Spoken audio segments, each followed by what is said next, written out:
সবাইকে আসসালামু আলাইকুম। আজকের আয়োজনে সবাইকে স্বাগত জানাচ্ছি।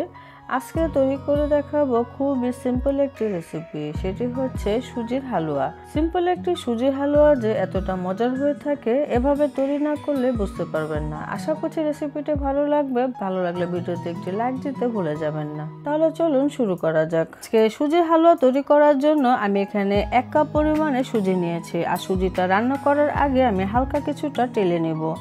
তো চুলায় একটি প্যান বসিয়ে দিয়েছি। চুলার জালটা মিডিয়ামে থেকে কম রেখে এভাবে অনবরত নেড়ে চেড়ে তারপরে সুজিটা ভেজে নিতে হবে। তো সুজিটা ভাজার পরে কালারটা হালকা চেঞ্জ হয়ে যাবে। আমার এই সুজি ভাজা হয়ে গিয়েছে। আমি এখন নামিয়ে আর একটি প্লেটে ঢেলে রাখবো, কারণ ফ্রাই প্যানটা অনেক গরম থাকে, এখানে রাখা যাবে না।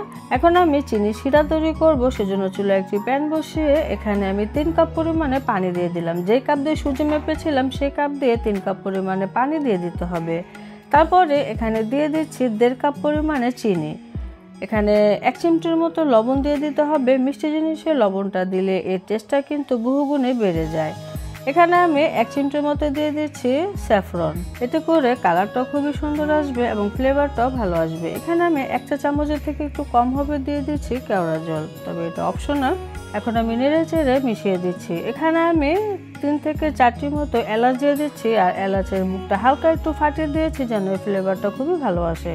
আপনারা আস্ত এলাচ না দিতে চাইলে এলাচের পাউডারটাও ব্যবহার করতে পারেন। তো চুলাটাকে জ্বালিয়ে দিয়েছি। এখন আমি এই চিনি শিরাটাকে বলক আনিয়ে নিব। এটাকে জাল দিয়ে ঘন করার কোনো দরকার নেই। চিনিটা গলে গেলেই হবে, আর স্যাফরন থেকে কালারটা বের হয়ে আসলেই হয়ে যাবে। হয়ে গেছে, আমি এখন নামিয়ে নিচ্ছি। কালারটা কতটা সুন্দর এসেছে। এখন আমি সুজি হালুয়াটা তৈরি করব, সেজন্য এখানে আমি 1/2 কাপ পরিমাণে ঘি নিয়েছি। অবশ্যই চেষ্টা করবেন এই সুজি হালুয়াতে ঘি ব্যবহার করতে। আমি 1 কাপ পরিমাণে সুজি হালুয়া রান্না করার জন্য এখানে 1/2 কাপ পরিমাণে ঘি নিয়েছি, আর এই ঘিটা দিয়ে আজকের এই সুজি হালুয়াটা রান্না হয়ে যাবে। আর এখান থেকে 1 টেবিল চামচ পরিমাণে ঘি প্যানে দিয়ে দিলাম। এখানে আমি কিছুটা বাদাম কুচি ভেজে নিব। এখানে কাজু বাদাম, পেস্তা বাদাম, কাঠবাদাম এবং কিশমিশ আছে। আর এই সব কিছুর পরিমাণ আছে 1 চা চামচ করে। চুলার জালটা লোতে রেখে অনবরত নেড়ে চেড়ে ভেজে নিয়েছি। মুচমুচে হয়ে গিয়েছে। এখন আমি প্যান থেকে নামিয়ে একটি বাটিতে উঠিয়ে নিলাম, এক সাইডে রেখে দিচ্ছি। এখন আমি বাকি ঘিটুকু দিয়ে দিচ্ছি, তবে এখান থেকে প্রায় 1 টেবিল চামচের মতো রেখে দিলাম, এটা শেষে ব্যবহার করব। আর এই ঘিটা গরম হয়ে গেলে এখানে ভেজে রাখা সুজিটুকু দিয়ে দিচ্ছি। ঘিটা পুরোপুরি গরম করিনি, যখন হালকা কিছুটা গরম হয়ে যাবে তখনই সুজি দিয়ে দিলে ভালো হয়। তো সুজিটা দিয়ে এভাবে অনবরত নেড়ে চেড়ে ঘিয়ের সাথে সুজিটা আমি 2-1 মিনিটের মতো ভুনে নেব। সুজিটা যেহেতু প্রথমেই আমি কিছুটা ভেজে নিয়েছিলাম, তো এক্ষেত্রে এটা বেশি আর ভাজার দরকার নেই। ভাজা হয়ে গিয়েছে, আমি সেই চিনি শিরা দিয়ে দিচ্ছি। আর চুলা জালটা লোতে রেখেই প্রথম থেকে শেষ পর্যন্ত এই কাজটা করতে হবে। আর এখন আমি এভাবে অনবরত নেড়ে চেড়ে দিচ্ছি। দেখা যাবে কিছুক্ষণের মধ্যে এই সুজির হালুয়াটা ঘন হয়ে আসবে।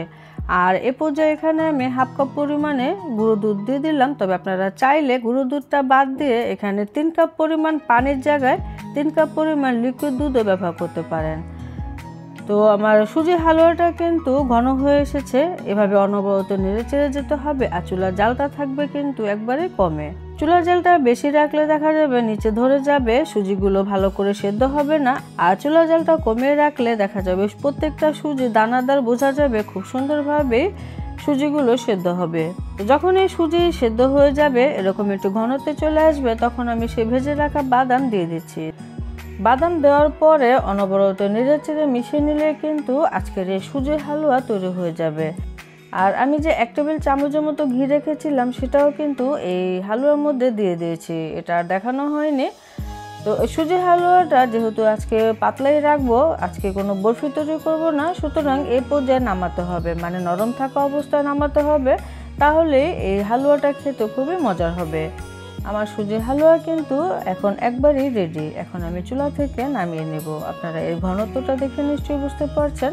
এরকম নামালে দেখা যায় চালের রুটি, আটার রুটি, পাউরুটি, এই সব রুটির সাথে খেতে ভীষণ মজা লাগে।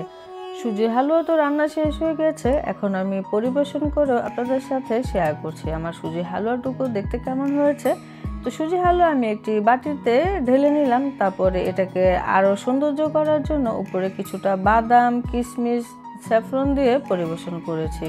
তারপরে উপরে আরও 1 টেবিল চামচের মতো গলানো ঘি দিয়ে দিলাম। পরিবেশনের পরে আপনি উপরে যদি কিছুটা এভাবে গলানো ঘি দিয়ে দেন তাহলে খেতে কিন্তু খুবই মজার হয়, আবার ফ্লেভারটা খুবই ভালো আসে। আর এই সুজির হালুয়াটা গরম থাকা অবস্থায় উপরে ঘিটা দিলে বেশি ভালো হবে।